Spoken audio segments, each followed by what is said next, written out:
No a som veľmi rád a až teraz mi to napadlo, že zatiaľ, čo sme sa v prvej časti dnešnej relácie rozprávali o vzťahu kresťanstva a Rómov, v druhej časti sa budeme zaoberať viac islamom. Máme tu vzácneho hostia, ktorý k nám prišiel pomerne zďaleka. Som veľmi rád, že v štúdiu televízie Teatry môžem privítať a našim hostom je pán Bill Warner. Thank you. Pán Warner, keď sme oznámili, že budete našim hosťom. Dostal som rôzne reakcie.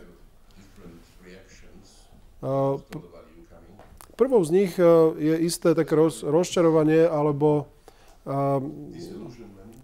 také niečo, možno nepochopenie toho, prečo sa vlastne zaoberáte islamom. Vy ste získali doktorát za matematiku, fyziku. Čo z vás teda robí odborníka na islám? I can read. Viem čítať. Študoval som, mám 74 rokov a islám študujem, odkedy mám 30 rokov. Takže je to nie len taká povrchná diskusia, všetky podstatné texty islámu som prečítal. No len viem si predstaviť, že keby ste toto povedali nejakému imámovi alebo niekomu, kto naozaj sa zaoberá aj prakticky islamom, tak povie, že teda vy ste neveriaci, čo o tom môžete vedieť? Jediná časť islámu, o ktorej ja hovorím, je časť, ktorá sa vzťahuje na tých neveriacich kafírov. Nikdy nehovorím o religióznom isláme, preto ja s imámom by sme mali menej tém, než keby som hovoril s muslimom. Dá sa teda rozdeliť islám na naozaj tú religióznu časť a tú politickú časť? Toto je veľmi jednoduché dosiahnuť. To, čo ja hovorím politický islám, je časť islámu, ktorý hovorí o tých neveriacich kafíroch. Čiže, keď hovoríme o kafíroch, hovorím o sebe. To je veľmi jednoduché.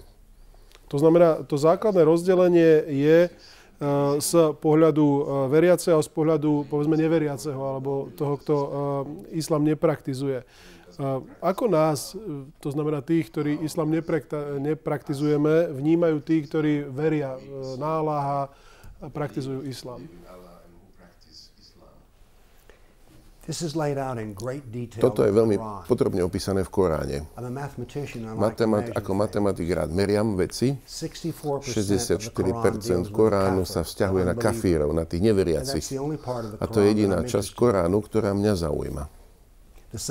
To isté platí aj to, keď čítate o živote Mohameda. Mňa zaujíma len to, aký je jeho vzťah ku mne.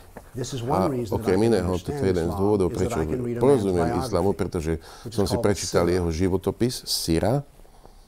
Takže ak by ste po vzore gréckych filozofov mali pochopiť to, čo si myslí ten druhý, treba sa naozaj dať do jeho topánok, ako to hovoria Američania, a pochopiť jeho postoj, tak aby ste potom zistili, čo je spravodlivé, čo nie je spravodlivé. Aspoň to je ten systém, ktorý starí grécki filozofovia používali.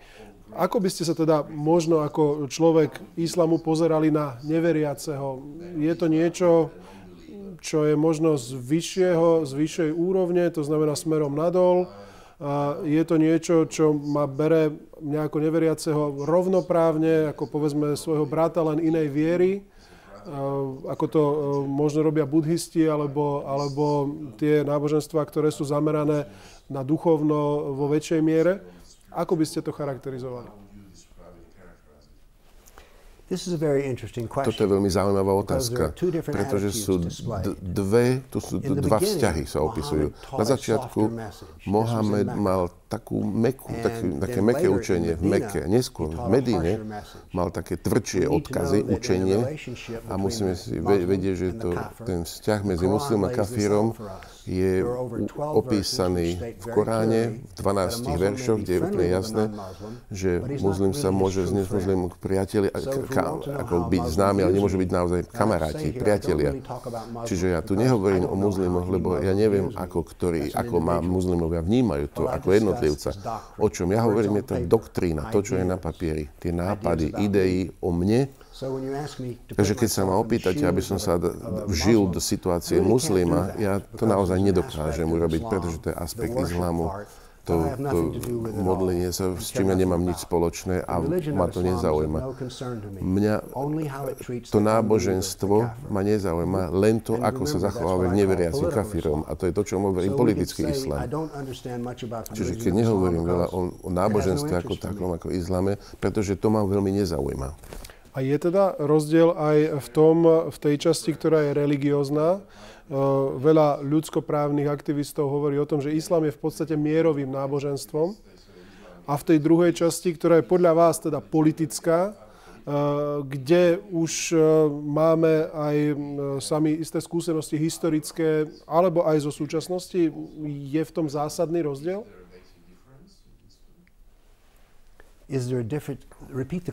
Keby ste sa mohli, celkom som nerozumel tomu koncu. Či existuje nejaký rozdiel, čo sa týka religióznej časti islamu, ktorá sa často nazýva ako náboženstvo mieru, a v tej politickej časti, ktorá je často spochybňovaná a môže byť vnímaná ako agresívnejšia, ako tá, ktorá, a vy to myslím aj máte napísané na tej stránke, ktorá sa snaží nejakým spôsobom porážať alebo pokorovať dokonca iných. Čo sa týka podrobovať druhých, to je otázka histórie. Opýtajte sa niekoho, kto žil na Balkáne, že či sa ich islám snažil podrobiť alebo nie. Ale v tej prvá časť otázky spomínate ľudské práva. Sú dva druhy ľudských práv. Môžeme hovoriť o deklarácii Spojených národov z roku 1948. Toto je západný pohľad na ľudské práva. Ale sú ďalšia sada ľudských práv, to je tá Kairo deklarácia, a kde je tam uvedené, je, že všetky ľudské práva musia byť založené na práve šaria, islamskom práve. Islamské právo nedáva slobodu svedomia, pretože ak opustíte islám, tak to je porúhanie sa. Hoci islamisti nehovoria, že títo ľudia by mali byť zabití, ale tí muhadisti to tvrdia.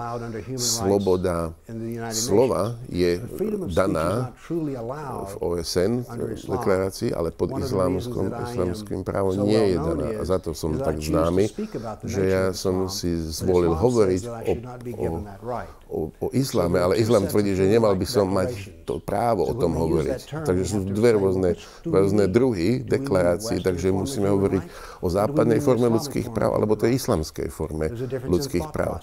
Toto sú také iné myšlienkové postupy. Naša spoločnosť je založená na kritickom myslení, čo znamená, že sa môžeme spýtať akúkoľvek otázku.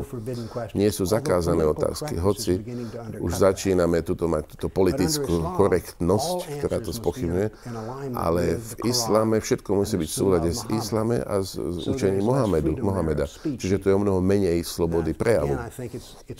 A znovu si myslím, že je veľmi zaujímavé, že som pozvaný do tohto programu, lebo to, čo tu hovoríme my vlastne aplikujeme západnú formu ľudských práv a nie islamskú formu ľudských práv. Ste nám možno aj vysvetlili pohľad Saúdskej Arábie, ktorá v súčasnosti vedie sekciu ľudských práv, a myslím, že prvým výstupom bolo práve vyjadrenie v tom zmysle, že všetci neveriaci vlastne porušujú ľudské práva, ak si to správne pamätám. Ale predsa len ešte k tej politickej časti islamu. Je tá teda v kontraste oproti tej religióznej časti islamu agresívna a snaží sa naozaj podrobovať si iných neveriacich, iné krajiny, kde ešte islám nie je?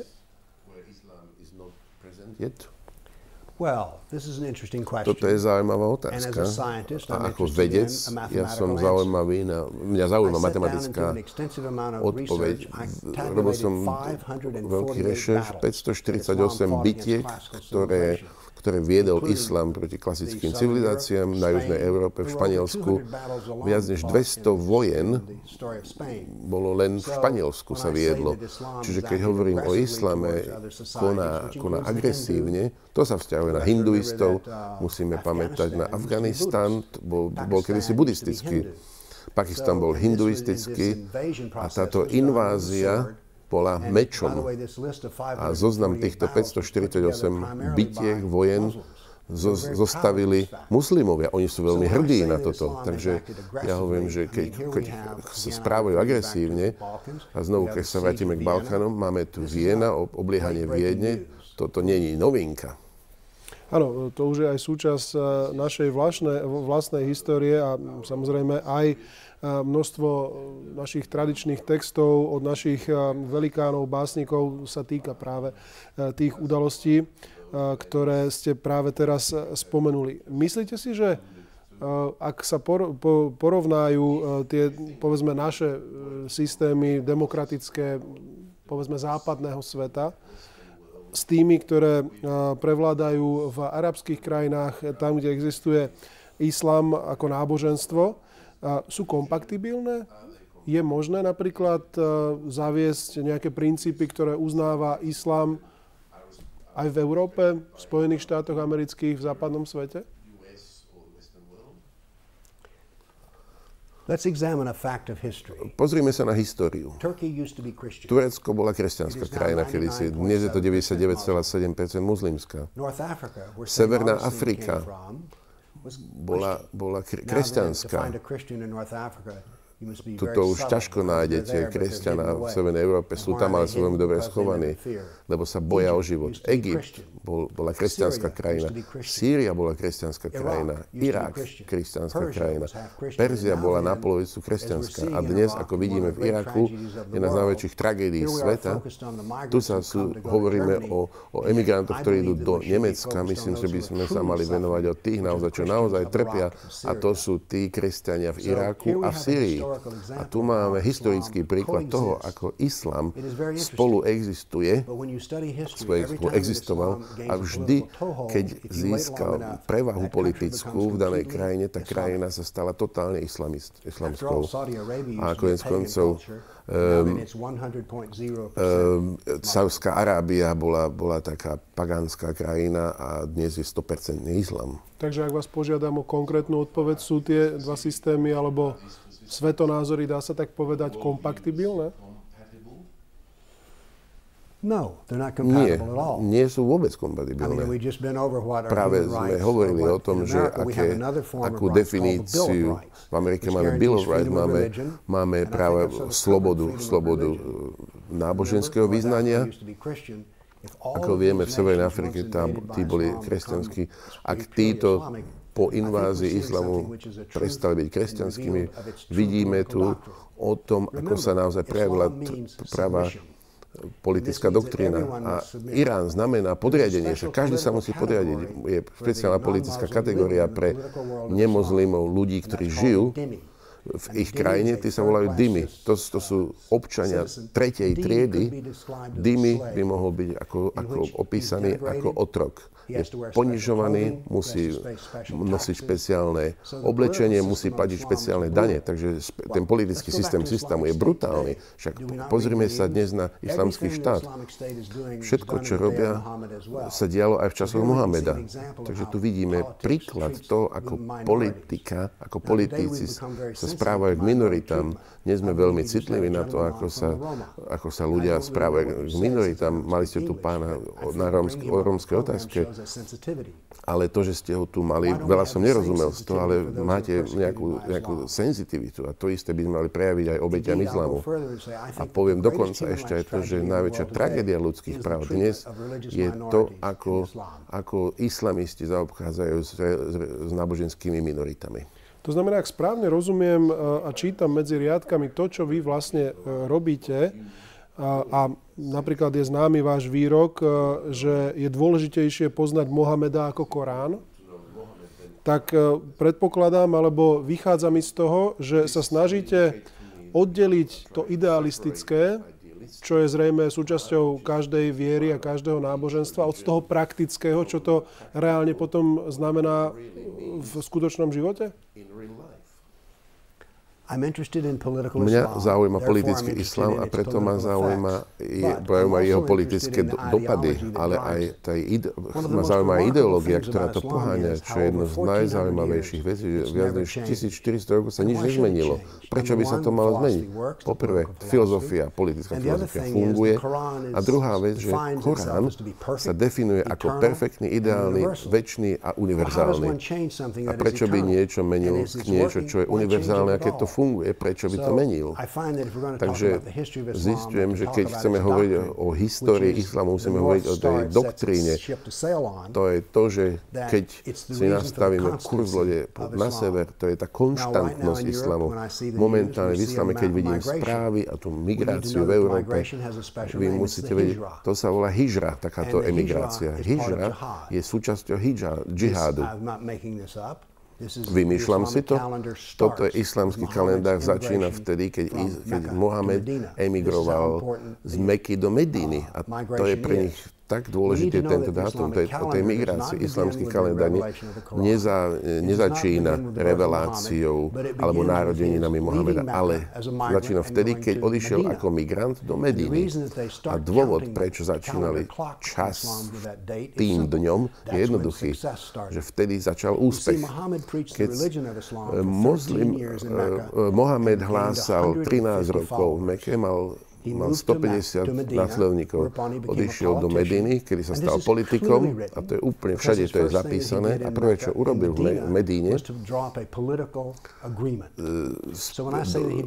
uzatvoril politické dohody a keď vravím, že to je tam napísané. A jeho politika bola enormne úspešná, pretože zahrňala aj džihad a keď zomrel, každý Arab na arabskom polostrove bol muzlim. Takže vidíme, že to náboženstvo islame nebolo až tak úspešné, ale politika už áno.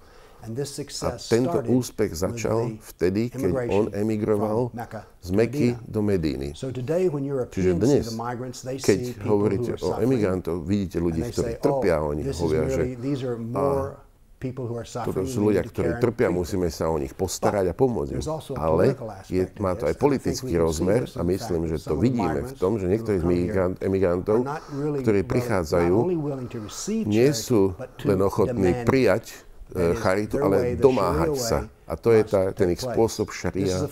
Toto je ich forma, ako chcú dosiať džizadu, tú daň mozlima od non-mozlima.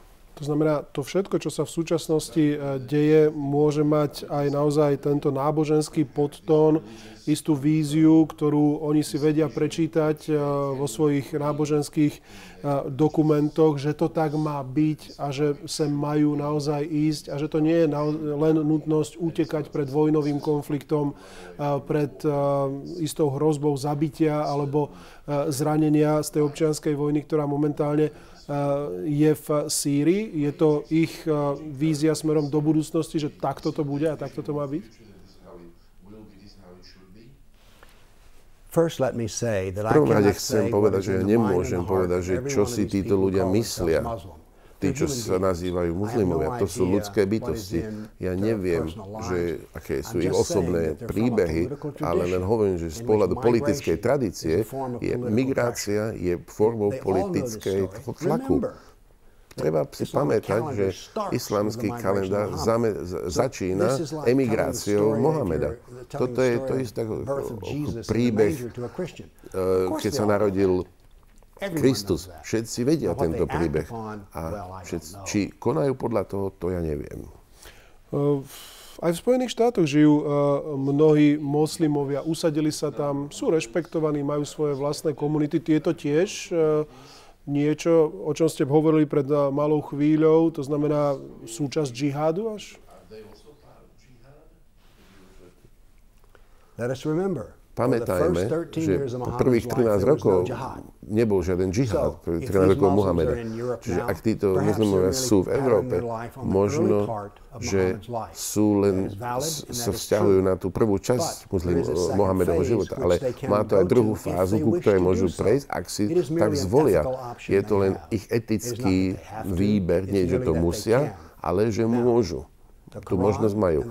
Korán, hadith a sira sú všetky veľmi jasne sa vyjadrujú v tom, že tá druhá forma, politická forma islámu a džihad je tá lepšia forma islámu. Ale môžete mať aj ľudí, ktorí praktizujú tú rannú formu islámu a to je úplne v poriadku. Až na to, že majú tento etický výber, túto možnosť si vybrať aj tú druhú časť islámu. Samozrejme, že nie je našim cieľom predpovedať budúcnosť, ale získať viac informácií na to, aby sme sa mohli lepšie zariadiť na to, čo príde, čo nevieme, čo príde. Ja som vám veľmi vďačný za to, že ste prišli do televízie TA3, boli dnes večer našim hosťom a určite, ak budú ďalšie otázky, ktoré súvisia s islamom, budeme veľmi radi, keď budete opäť prítomní. Príjemný večer. V prvom rade, ja by som chcel povedať, že to je výnimočné, že ste ma pozvali. Mnohí ľudia by sa báli, nie kvôli tomu, že by sa im ubližilo, ale ide o to, že to je veľmi politicky nekorektné. Ako viete, je taká duševná choroba vo svete, a to je tá politická korektnosť, ktorá bráni konverzáciám a myšlienkam. Pretože hovoria, že to si nemôžete myslieť, to sú zlé myšlienky. Ja som vedec a ako súčasťou diskusie sa môžeme spýtať akékoľvek otázky. Ja som rád, že sme sa zúčastnili kritického myslenia spolu a som rád, že hovoriť o politickom islame je veľmi zaujímavá diskusia a veľmi vhodná pre médium. Ja pochádzam z Nashville, Tennessee a každý piatok som tam od 11 do 12 a je tam najvyšší rating majú, keď ja som v programe. Takže máte nielen viac odvahy, ale možno budete mať aj dobré obchodného ducha, pretože potrebujete ľudí, ktorí chcú vidieť, čo chcú vedieť. Ja si myslím, že politický islám je taká fascinujúca téma, je to veľmi relevantné, čo sa týka v Turecku, na Balkáne. Tomu treba rozumieť viac než toho západného pohľadu, to, čo nám všeobecne médiá ponúkajú. A myslím si, že tieto diskusie by mali byť častejšie, proste v uvoľnenej atmosfére bez tej politickej korektnosti a bez strachu. Určite by bolo zaujímavé niekedy, aby sme mohli aj konfrontovať ten názor s niekým, kto má iný názor a povedzme vyznáva islám ako svoje náboženstvo. Ale to už je možno otázka smerom do budúcnosti. Ešte raz veľmi pekne ďakujem.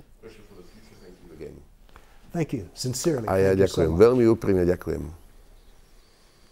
Dámy a páni, srdečná vďaka za vašu pozornosť a čas, ktorý ste venovali dnešnej téme dňa. Ďalšie vydanie pripravujeme na zajtra v rovnakom čase o 19:50. Dovidenia.